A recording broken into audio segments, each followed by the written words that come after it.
The chaotic moments just after 2 Russian missiles struck the Ukrainian city of Vinnytsia.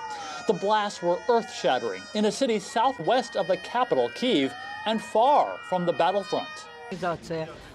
When the first rocket hit it, glass fell from my windows. And when the second wave came, it was so deafening that my head is still buzzing. It tore out the very outermost door, tore it right through the holes. It's just creepy. Russia fired 4 missiles from a submarine in the Black Sea. Ukraine managed to shoot down 2 of them, but the others killed and wounded many and damaged an office building and a Soviet-era opera house. Ukraine says it's a familiar tactic by the Russians, hit residential areas to try to force Ukraine to give up the fight. Moscow again denied targeting civilians. Nonsense, according to the Ukrainians. They targeted the objects of social and cultural infrastructure. These are quite high-precision missiles. These are caliber missiles. They knew where they were hitting.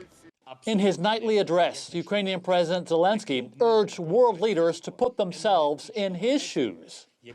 If someone launched a missile attack on a medical center in Dallas or Dresden, God forbid, what would it be called?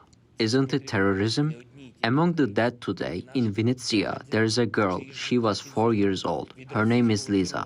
The child is 4 years old.